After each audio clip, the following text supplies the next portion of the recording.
He flies. He's purple. He turns sheep into magical butterflies, which he uses for protection. He's none other than Spyro the Dragon, on an adventurous quest to free all his dragon friends who have been cast into stone.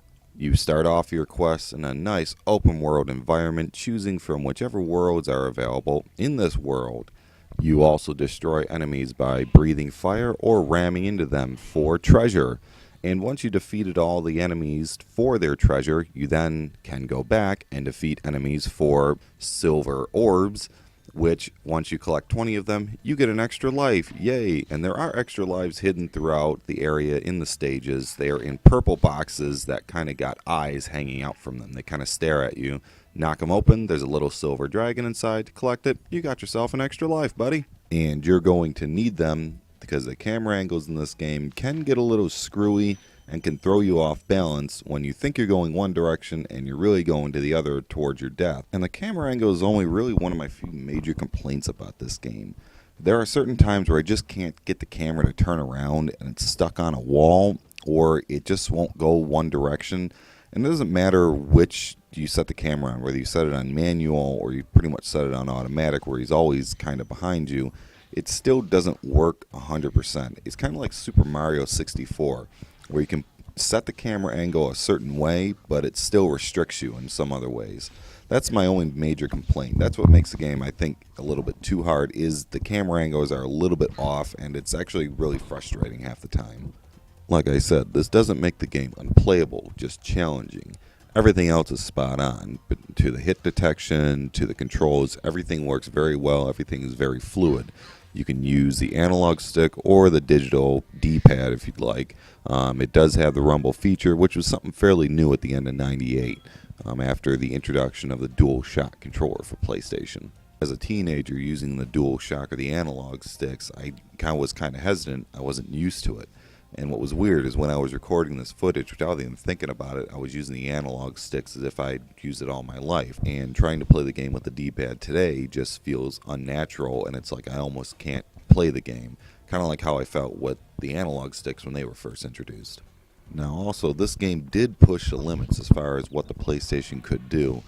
And it's evident. There are times that you're running around the stage and the frame rate completely tanks. Like, you can literally hear the music slowing down like 2 or 3 steps.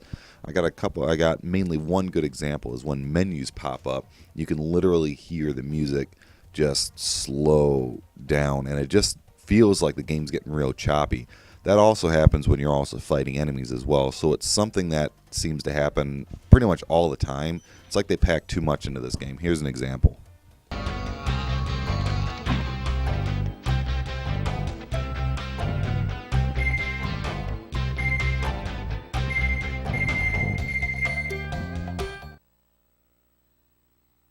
Now, speaking of the music, most people probably didn't know this, or unless you really read the credits, the music was actually done by the former drummer of the Police, Stuart Copeland. And the way I found out about it is there was a PlayStation Underground CD that came to my house and had all these little extras on it on Spyro the Dragon, and it showed him composing pretty much the opening level of the music and pretty much what it entails to be an audio creator for certain games, and he just kind of explains the process, which I thought was cool. I was never a very big fan of the Police, and all I gotta say is thank God it wasn't Sting, right? And all the music seems to fit every stage that you're going on, so it's not just there to fill in the void of silence.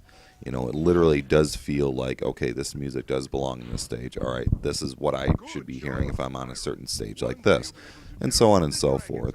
Some of my final thoughts on the game is the graphics themselves. For PlayStation 1, they don't look all that bad, and compared to some of the other PlayStation 1 games I've seen, it doesn't age as badly as you would think. I mean, the graphics, yeah, they look dated, but they don't look so dated to where you can say, wow, this is horrible. They actually hold up fairly well. If anybody picks this game up and plays it today, they're going to say, yeah, this is an older game, but it actually doesn't act and seem all that different from games today, more or less because you use the analog sticks, the fluid controls, the 3D camera angles. Your character can literally spin 360 degrees without you even moving the camera. So it's got a lot of elements that today's games have in it. So, I mean, as far as that were to go, it was kind of ahead of its time, and it definitely holds up to the test of time as far as gaming is concerned. It had a lot of new features at the time that are all seem pretty standard practice today, which is not bad for a 17-year-old game, meaning teenagers today might never even played this game, might never even played a PlayStation 1 game to begin with, but they could download this one and play it all day and probably have just as much fun as we did.